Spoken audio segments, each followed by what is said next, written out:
Okay, hello everyone and welcome.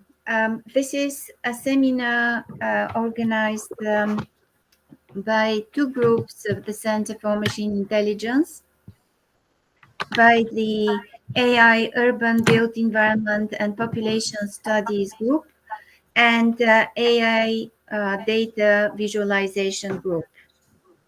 And it is my great pleasure and honor to welcome Professor Charisma Choudhury. She is Professor of Behavior Modeling and a UKRI Future Leaders Fellow at the University of Leeds with the Institute for Transport Studies. Charisma leads the Choice Modeling Research Group and is currently the Deputy Director of the Interdisciplinary Choice Modeling Center at the University of Leeds. Charisma received her PhD degree from the Massachusetts Institute of Technology, MIT, from the US, and has interesting results from the area of transport systems, patterns analysis, data visualization, and today it's an opportunity to share her knowledge and experience. Also, I would like to mention that she has more than 9,000 citations on Google Scholar. Charisma, now it's over to you. Thank you, Mila. I was really looking forward to having an in-person chat at some point, but due to my kind of different medical issues and all these things, in the end, we moved to the online one. But so it's a missed opportunity that I won't be able to interact in person, but hopefully this will start some dialogue or email interactions about future collaboration opportunities. So, as you have seen, the title of my presentation is about how we can leverage the emerging data sources to develop the next generation travel behavior models. And it is kind of the central theme of my UKRI Future Leaders Fellowship as well, which is called the Next Generation Travel Behavior Models, combining choice modeling, data science, and ubiquitous computing. So I will give a bit of background first because I was not sure if everyone in the audience is familiar with choice modeling. So I will just spend a few minutes on the basics.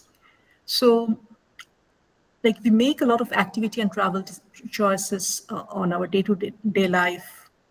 We also make like midterm choices, like whether to buy a car or not, or where to live. But if you think a bit like, how do we make our activity and travel choices? So when I was looking at the journey from Leeds to Sheffield, I saw like many different options. Like there was the option to drive, of course, but even within public transport, there were several options. And when I was also considering whether to go in person or present online, there was the option to consider another option to consider as well. So when I was making the choice, these were affected by the attributes of the alternatives like travel time and cost, but also socio-demographic factors like age, gender, like how much I care about the environment, for example, but also maybe my experience, like maybe the last time I had taken a train from Sheffield, maybe it was too crowded or it was running late, and maybe that can be a factor when I'm making the repeat journey. And it can also be affected by the emotional state, like whether someone is like maybe stressed or relaxed, things like that. So, choice modelers like me, we collect data primarily from surveys where we ask people about what were their options, what were the attributes of different options. We get information about them and we develop like mathematical models where we predict the probability of a certain person choosing a given alternative in a given situation. So we basically use the observed or reported uh, data and choices to calibrate this model. But the basic assumption is when we apply this model in a future scenario, the sensitivities will remain the same. Like if I'm sensitive to travel time or travel cost, it will be the same in future scenarios as well. And so if there's a new mode, or if the oil price changes, these models can better pick up the changes in behavior and expected to provide good predictions. And I have done some work. I don't know, like whether maybe possibly some of like many of you have worked on machine learning models that also can be used for prediction of choices. So I have worked a bit like with my students about comparing both methods, and our general finding is when the situation is quite similar in the training and the application scenario, both the machine learning and the choice modeling have similar performances. Sometimes the machine learning model, depending on the volume of the data, it sometimes performs better. But when we are predicting for a scenario when we do not have when the situation is quite different, like to give an example, like when we are trying to make a prediction of how will people change their behavior when flying taxis are available, in those cases the choice models tend to perform slightly better. Uh, I mean, we do not have data from for the flying taxi, but when we looked at COVID, for example, when during COVID, when the activity and travel patterns changed a lot, we've found in some of our studies that the choice models were able to better pick up the shifts in behavior. So now the issue is like, why are we bothered about the emerging data sources? First of all, like it's of course very interesting to look at all these big data and new data sources, but also because the traditional data sources that the travel behavior modelers and the choice modelers used, they have some issues. Like first of all, like the surveys, they are expensive to collect, and as a result, they have small sample sizes and lower update frequencies. And when we want to ask a lot of questions like about their attitudes, perceptions, their habitual behavior, the survey can get quite long and there can be a fatigue effect. Also, it's very difficult to get panel data through surveys, though now there are app-based surveys which run like maybe several weeks or do like periodic data collections. It's nowhere near like the passively generated big data sources like GPS, for example.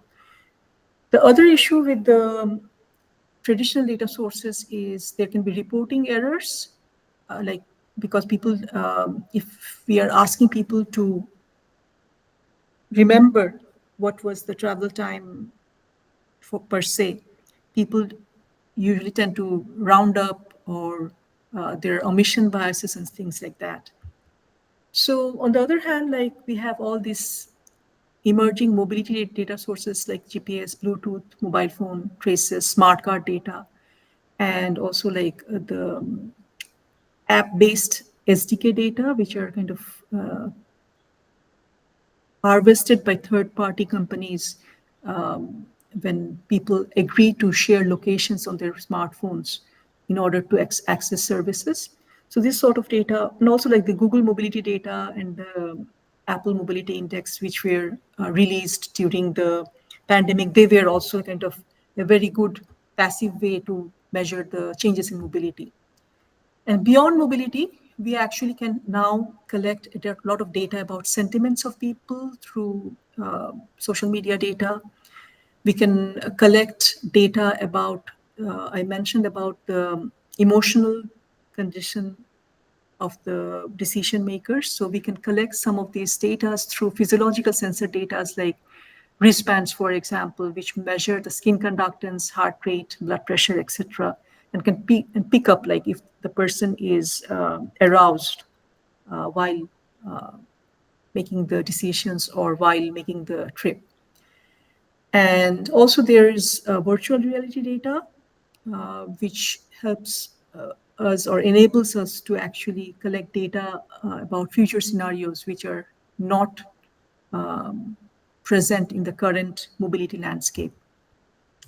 So my UKRI Future Seeders Fellowship is basically trying to make use of these different emerging data sources and trying to combine them with the traditional choice modeling techniques, like both in terms of methodologies like machine learning and traditional behavior modeling, but also in terms of maybe looking at what advantages of we can get from a small and deep data like experimental data versus passively generated big data, and ultimately test their effect in like microscopic simulations of activities. And like MatSim, for example, is something we are working on. So as part of this project, I have worked on different kinds of data, but I just thought that I didn't want to be too broad. So I picked up two case studies, one involving emerging passively generated data, uh, some work that we have done in the context of residential relocation measuring using smart card data and survey data. And maybe I will come to this slide later at the end, if you have time to discuss more about other pieces of work. But let me just first present the case study that I would like to talk in more detail. So this is a work that was done by a PhD student, Dr. Yu Wang. He has finished a couple of months back and working with me as a postdoc now. So he worked with residential relocation decisions in Beijing, where he had smart card data from about 8 million users. And later, he supplemented that with some survey data which he collected. And so the motivation of that was there has been a lot of papers written on how the COVID-19 pandemic has caused a substantial impact on society. And it had led to not only like the short-term changes, but also we have seen that because of the changes in trend to work from home more, there have been changes in the car ownership decisions and changes in residential location preferences and workplace location preferences. So we thought that let's see if the smart card data can pick these changes in the context of Beijing. So we had access to about 8 million smart card data between January and October 2020. And so these smart card data, it was tap on and tap off, not like the Oyster card data basically, whereas in some of the other cities, sometimes there's only tap on data and no tap off data. So this made it a bit easier. So we knew when each person was using the public transport in Beijing. And so our first task was how can we actually identify the residential locations and the work locations from this data. And we basically did that by applying some heuristics. So first we kind of filtered the commuters because we thought that if we include all types of trips, it will be really challenging. And we were, because we were interested to more about like identifying the home location, the commuting trips should help us to do that anyway. And then so we kind of selected people who were traveling at least 3 days a week. They had 6 hours at least between their first tap on and the subsequent tap off.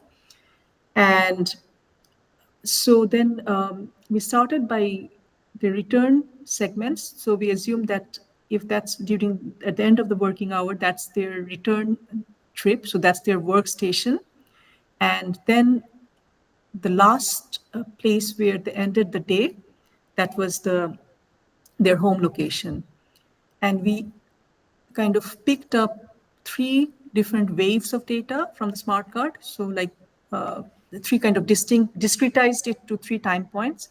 One was before the pandemic, in January. Then during the pandemic, in which where we used data from February, which was the peak kind of pandemic situation in where the peak started in Beijing. In the UK, it started later, but there it was in February, and then in October after the pandemic. So when we looked at the relocation, so based on our home and work location identification, we actually saw that there was a lot of relocation happening, and we saw that.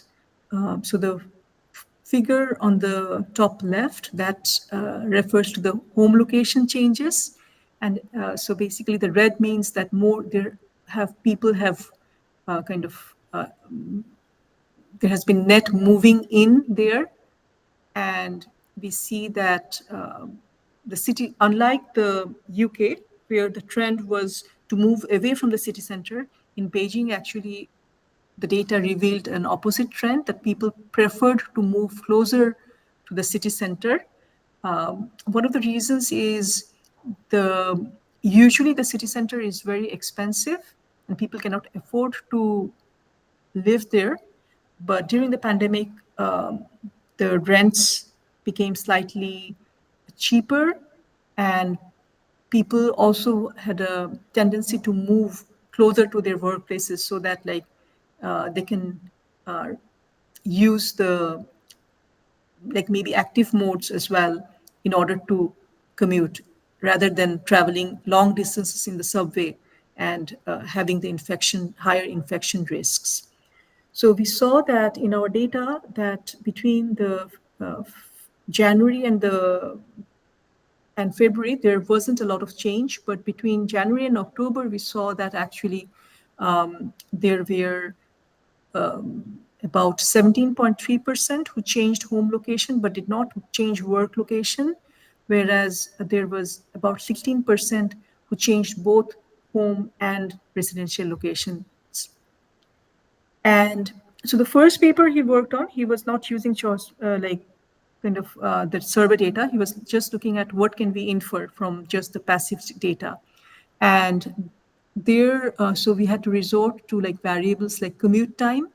And we saw that those who actually changed the home station for them and those who have changed both home and work locations, so the group A and group D, there was a slight shift in slight reduction in their commute times, which was kind of a validation of our assumption that maybe people are moving closer to their workplaces in order to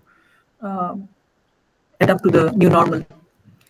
And so the other variables we could use are pandemic related variables, like the duration of the days when the area was on medium risk and high risk. And then we had different area attributes like the land use mix, the house price at that time. Then the commute fare was fairly flat in Beijing, so it was not as influential as many other cities. But then there were the number of bus stops and metro stations, accessibility in general, and the number of facilities like medical facilities, outdoor facilities, etc. So we initially did some modeling work using that. But then we felt that the models were not really complete or very useful for predicting what will happen in future. So in especially in the absence of the socio-demographic characteristics. So we collected some supplementary stated preference choice data. So stated preference is those who have not worked with it. This is basically a survey component where we present some future scenarios, hypothetical scenarios to the people and ask them that what would they do in that situation. So as you can see in this example, so we asked people that what would you do if the risk of infection was like, so this was different in different, so each person made 9 choices. These values differed across these 9 choices. So the policies were different, and then the housing attributes were different. So these are kind of based on some experimental design, basically. But so there are kind of 9 choices people have to make in different combinations of these situations. And that gives us an idea about what they would do if there's a drop in the house price, or maybe there's increased frequency of public transport, stuff like that. So there, we also asked about their reported changes, like what they had done actually in the pandemic. But the additional thing was we had some better idea about what they would do in different future scenarios. So the model we developed there, it included these stated preference or SP variables, then some revealed preference or the real world variables. And also there were some shared variables which enabled us to combine these data sources. The commute time was present in both data sets, and also whether the location was in suburbs or city centers, that variable was also present in the both data sets. And so we had, it was not the same, we could not match the smart card data one-to-one with the stated preference choices because of the data privacy issues. But we had a model where we had some shared variables and some extra variables in each case. So we estimated this model. So I'm not going to talk about each of these betas, but just maybe the overview of the results. So we used the modeling theoretical framework called the push-pull moving framework, which is typically used for migration decision modeling. So it basically assumes that for any relocation decision, there are some push factors that kind of motivate people to move from their current location. So in this case, for example, the rents, for example, if the rent becomes high, that will be a push factor. Or if the long commuting times or the high transport fares, these can be push factors, or the risk duration. Also, there can be the pull factors can be the positives uh, variables, so that attract people to a certain area. And then there are moving factors, which are kind of the mediating factors. So which can, for example, the risk of infection was one of the moving factors we considered. So that kind of had an interaction effect with the push and the pull factors. So, sorry, our assumption was the risk of infection, for example, will kind of make the effect of living facilities, maybe the size of the house, and these type of factors less important, whereas it will intensify the preference for having open spaces and green spaces. And it can then there were the other moving factor we considered was restriction on public transport. We felt that will kind of increase the sensitivity to long commute times, because people would try to have backup options that if there are public transport restrictions, they can still move about. And also the other moving factor we used was the working from home arrangement. So this was not observed in the RP data, but this working from home was something we changed in the stated preference experiments. So, so we had a set of hypotheses, and not all of them came out as expected. So for example, the lower population density, actually for the stated preference, it was not supported that people would prefer areas with lower population density. Rather, we saw the opposite. On the other, then there was a risk of infection. So we thought that it will intensify the preference for open space and green spaces, but it was not the case from the model results. And our potential explanation, our explanation for the potential reason for that was in Beijing, actually, even during the pandemic, like there was a lot of crowding happening in the open spaces, in the parks. And in some of the parks in Beijing, it was kind of a infection spread hotspot type of place phenomena. So people actually wanted to avoid the crowds, so they were living away from the major parks. and that contributed to the kind of mooding effect that the preference for open space and green spaces were less when the risk of infection increased. So, so that was the first bit, and now the second case study. I thought it will be good to just talk about something very different, and so as I mentioned, so in addition to the passively generated big data sources, the other kind of data that we are working on is virtual reality data and physiological sensor data. So the second case study I picked up is one that where we used these to model the preference for new transport modes in future. So so the motivation there was actually like, so we know that the transportation landscape is going through a lot of changes. There are I know that in your research groups, a lot of you are working on self-driving cars and how they can be better integrated. And though it has now started coming to the market, it's not widely available yet. So it's not possible to get real experience data for these things. Similarly, for flying cars or hyperloops, it's still kind of on. We read about them, we maybe see videos about them, but we don't have not experienced them. And also, the other thing is we kind of assume in the typical choice models that the all the differences or heterogeneities in decisions can be explained by just the demographic characteristics, but there have been evidence in psychology that there's beyond demographics, the kind of the thinking patterns, for example, which affect how people choose different options, like whether they are risk taking or not, for instance. So we thought that like we would try to explore also if we can use the emerging data sources to better measure how people are making the decision. So quite kind of different objectives, but we tried to combine them in our experiments. So basically, as I mentioned, the main motivation was we wanted to see that we do not know what the future is going to be. Can we actually collect better behavioral data by means of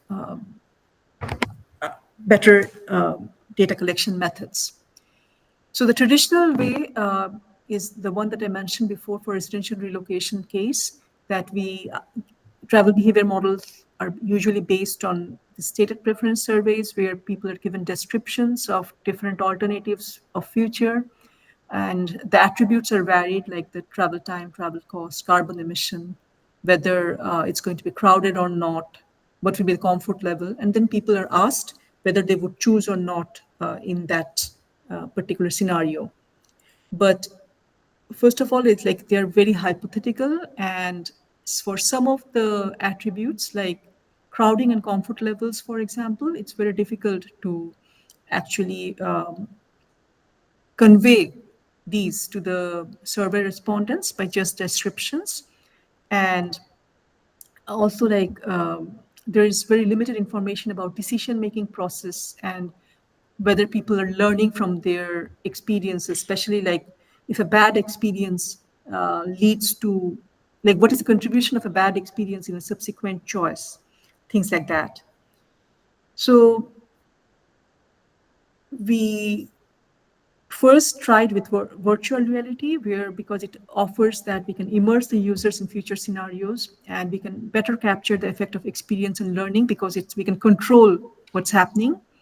And it also enables us to collect physiological sensor data to get detailed insights about the cognitive states and the choice making process. For example, like not only about the stress levels, but when we collect EEG data or when we collect eye tracking data, that provides us important information about what variables people were looking at for how long or what aspects of the in of the journey people made people brain more activated, things like that. So the experimental setup we used, so we had this traditional stated preference choice tasks where we presented SP table and asked people to make a decision. And we also asked them how certain they're about the decision. Then they experience their chosen alternative in virtual reality, where the level of service of the alternatives were mapped with what they saw in the table. So if the travel time was 30 minutes, so they saw a scaled down version of it. In this case, we used a scaling factor of 6, so they would experience the mode for 5 minutes. If the travel time was maybe 15 minutes, then they would experience it for less than 3 minutes. Similarly, we told that like the travel costs, like they have to pay for one of the alternatives um, at the end of the experiment. So we tried to make it incentive compatible. And also, like in terms of crowding level, we created scenarios which depicted different crowding levels. The challenging bit was the comfort level. So there, what we did was maybe I will talk when I go to the next slide. But in general, so it was mapped with what they saw on the table, and then they were asked to, given the option that if they would like to change their choices after the experience, and if they would, they were also asked about the choice certainty as well. And then we did these sets of experiments for 3 sessions. The first one involved the current modes, the car, taxi, and bus. The second group involved private self-driving taxis and shared self-driving taxis. And they were comparing it with driving a regular car. In the third session, it was they had to make a choice between Hyperloop and air taxis, and they were comparing it with train. And because we wanted to avoid a situation where people would just select air taxis, for example, just because they want to try it out, we had like very short taster sessions of all the alternatives before they made the choices. So, and then we also had asked them to do some online, like a survey before they came for the experiment, so that we know that what a traditional uh, survey result would be uh, from the same sample. So as I mentioned, so we tried to map the attribute levels between the VR and the SP table. And there were some, when it came to comfort, so this was the trickiest one in terms of simulating. So there for ride hailing, we, and also the self-driving options, we recorded like very aggressive driving of in the in the VR scenarios, like very abrupt breaks, then very fast acceleration, and then suddenly slowing down, things like that, making very sharp turns, this type of things to simulate the comfort level. In the bus, we simulated the comfort level by changing the noise level. So the comfortable one was quiet, whereas the uncomfortable one, there was a kind of babies crying and a lot of background noise. Then in the air taxi, uh, it was the acceleration levels were changed to simulate the comfort level. Like for the uncomfortable one, it was accelerating and decelerating very fast. Same about hyperloops, and in the train as well. Like so, the comfort level was simulated like kind of based on the braking rate, deceleration rate, basically acceleration and deceleration rate, and also a bit with the noise level. So then, so this is also like we for the private car driving scenario, we also had like the for all scenarios actually we had good and better bad weather conditions, as you can see here. And let's see, look at the time. So we don't have a lot of times, but like maybe like you can the slides I'm happy to share, and you can take a look at the links. But or maybe let me just try to show one of the scenarios just to give you an example how it looked like. This was the air taxi scenario. So it started that where the person making the decision was so waiting for the air taxi.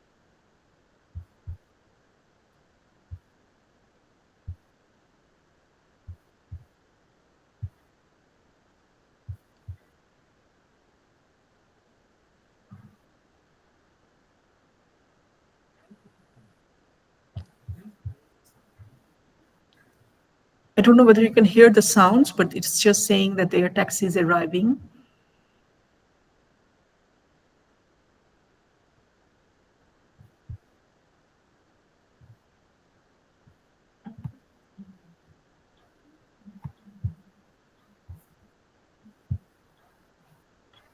So then the person gets transported in the air taxi.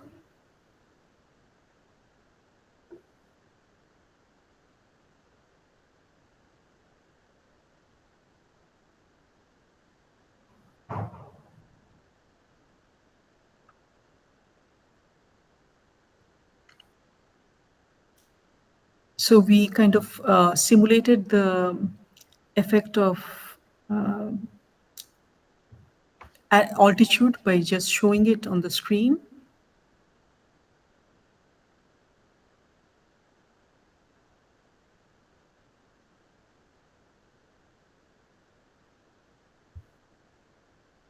And then ultimately it landed.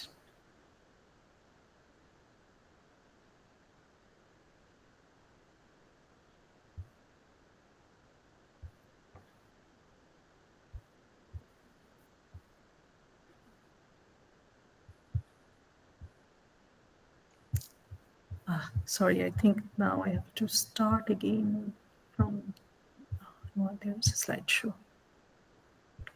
Okay.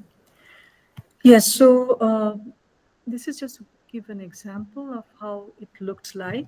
And so then we collected data from, we asked people to come for 3 sessions. So not everyone actually completed all 3 sessions. So we had 71 participants at the beginning, but then 44 of them completed all 3 sessions. And because of the nature of the experiment, because they had to come in person, we had overrepresentation of young people. And we had data about their online choices, their initial choices in VR before the experience, and the final choices after the experience, and the choice certainties. And we collected their skin conductance data, their eye tracking data, and their EEG data. So we first did some exploratory analysis just to see how different are the choices among the different data sets. And we saw that actually there was a significant difference between the online and the virtuosity choices. In the online version, people preferred, the most popular one was train, the least popular was air taxi, whereas in the virtuosity, the hyperloop was the most popular and the train was the least popular.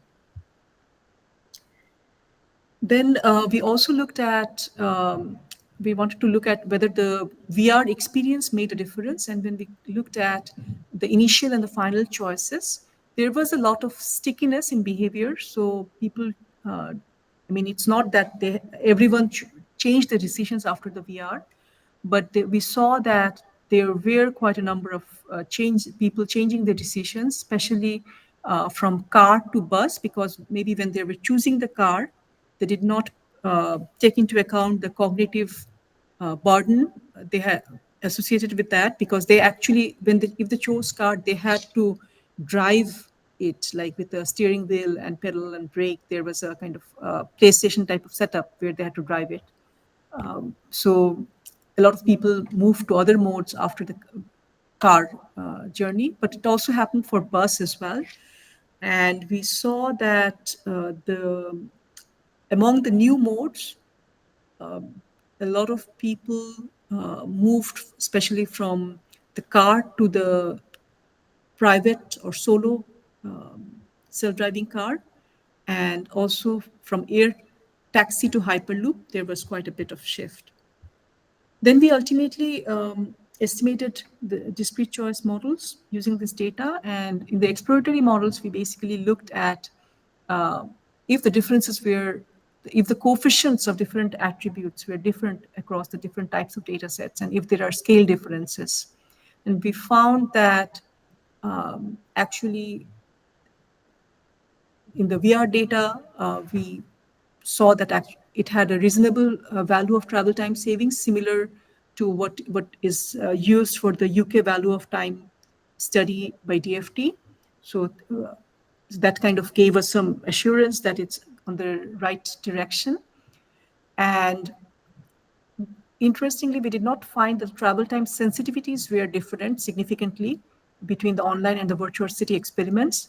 Rather, the cost coefficients were different. Maybe because when people were filling in the surveys, they did not take into account that they have to pay for it. Whereas in the VR scenarios, we asked them that they will have to pay for a randomly chosen set of scenario. So I think people were more mindful about the cost. And there were, so we have this in the choice models, we usually have this term which we call that which is similar to the constant term in other models, regression models, which is what we call that all else being equal, what is the unexplained propensity to choose a particular mode. And we found that after the VR experiments, that was quite different. So participants had an additional propensity to choose hyperloops and trains over air taxis after experiencing the modes in VR. Then, as I mentioned, we also collected the level of the skin conductance data, which we used to as a indicator of the stress level, and we saw that for the different sessions or different what is called here terms as wave, the stress levels were quite different. So driving, as you can see in all two cases, the driving was more stressful than the other modes. And the among the kind of new modes, the air taxi was reported as the less, it led to less increase in stress levels, whereas train increased in the stress level, possibly because there was crowding and there was also noises from the co-passengers.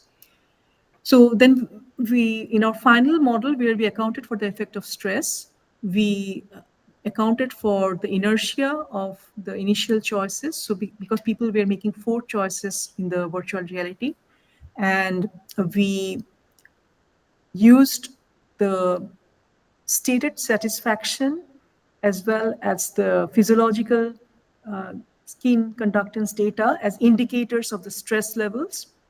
And also we assume that the stress that they experience in a particular choice scenario that only not only affects that immediate choice but also has a residual effect that affects the maybe the second, third, or fourth choice the person is making. So I don't think I have time for the detailed results of this, but this paper has been now published in Transport Research Part C, and maybe I have put the link on the slides, so you can look at it in detail. But the main thing is we found that actually when we consider the effect of stress, there is a big difference in kind of explainability of the model, um, and kind of looking at it has a better explanatory power in explaining the future choices of the person. So we also collected the eye tracking data and the EEG data, which we have not used yet. So we are trying to write a TRP paper on the eye tracking data, but it hasn't been finished yet. But that's kind of what we're working on. The other thing we are working on is also trying to do a similar exercise as this in the field, where we recruited actually 100 participants, and it was a semi-controlled real-world experiment where we asked people to visit 4 pre-specified points, and they had the option to take the bus, taxi, or train. And we also collected their physiological sensor data, and we collected their reported experience data to see like what it has the whether it has a similar effect as in VR or is it different. So, but we don't have models about this data yet. So this was kind of the main case studies I wanted to talk, and it would be good to maybe it was a bit isolating to talk without seeing the audience. So would like to see their questions and whether any part was unclear. Thank you so much. Thank you so much, Charisma, and for this inspiring and informative talk. And indeed, now we have the opportunity to receive questions from the audience. If you wish, you could type, or if you wish, you could just unmute yourself and ask your question.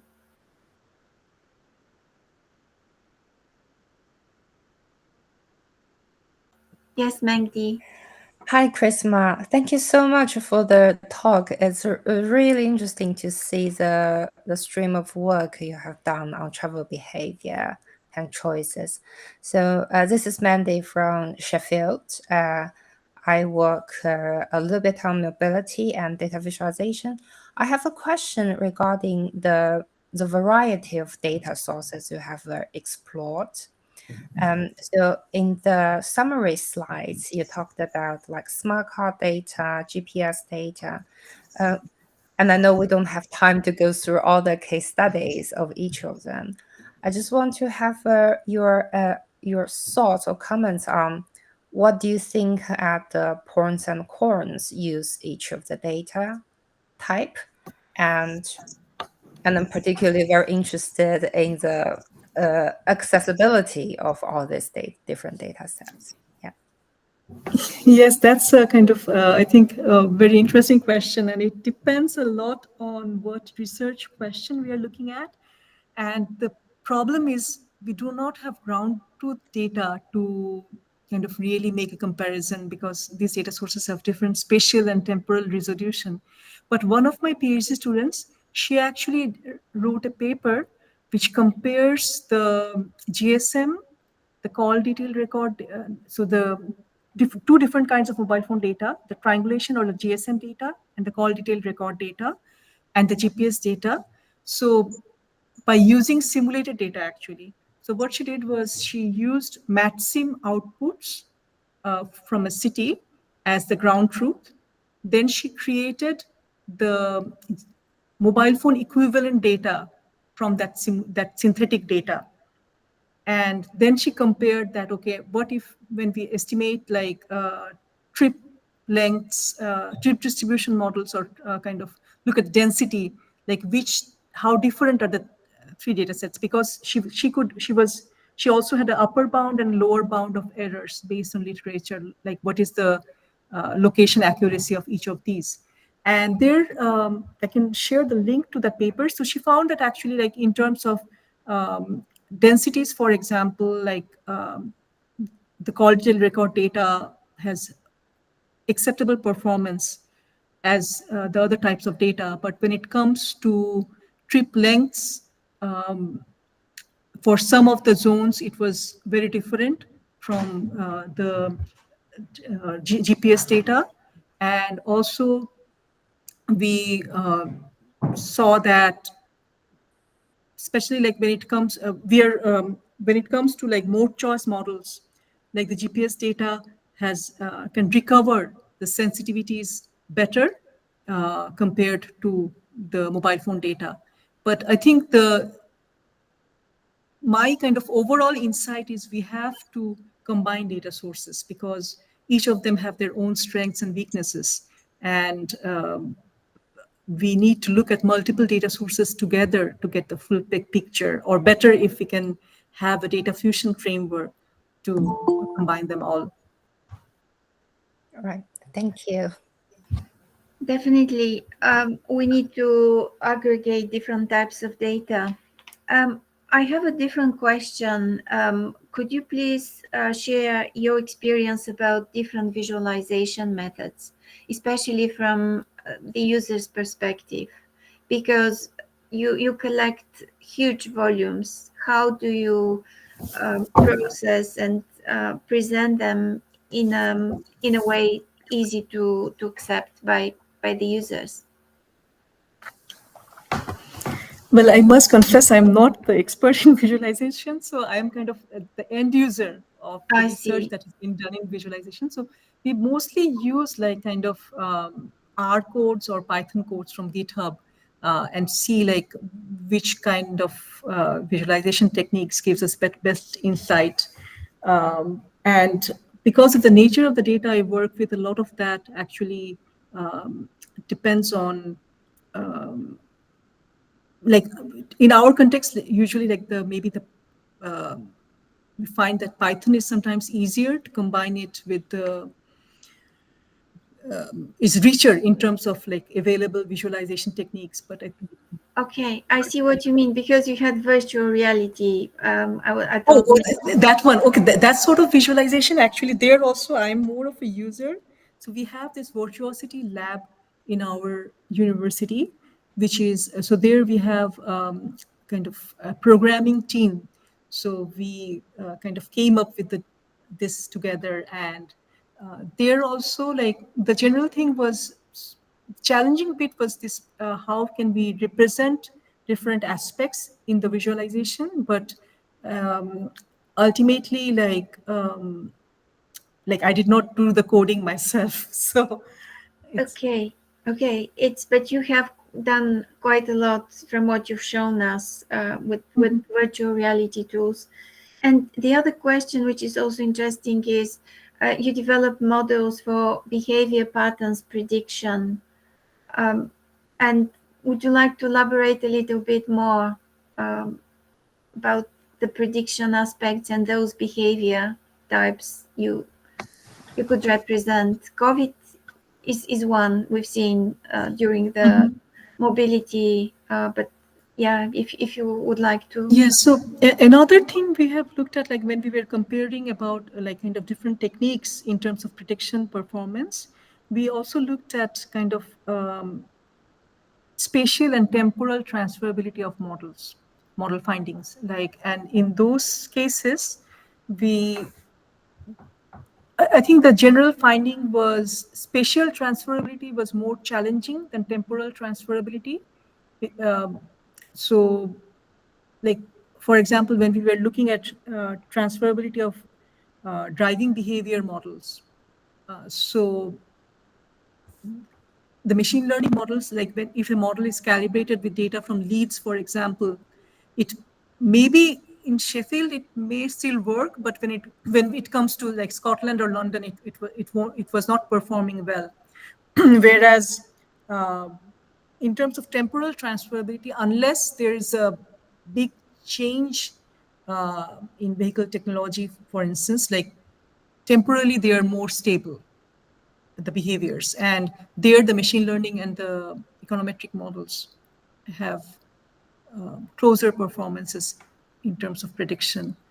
Okay. And also like in the other context, for example, when it comes to mode choice, so we looked at multiple waves of data for mode choice from Dhaka, Bangladesh. And we could see that the machine learning model and the choice models were having very similar performances till ride hailing was introduced in the city. And then there was a lot of change in travel patterns. And then the basic things like the cost sensitivity and the time sensitivities were in the choice models. So it picked up slightly better the changes compared to a model where we did not explicitly train the model to model the sensitivities. So I think it depends on how much change there is in the system. I see. Thank you. Thank you. It's interesting. Perhaps you can point us to some of your works, maybe offline. Yes, Yeah. sure. Like I would really request that like take a look at my publication list, and if you have any questions, or also for the VR data, actually, If anyone wants to reuse the data and apply different other techniques, we will be happy to collaborate. So Thank you.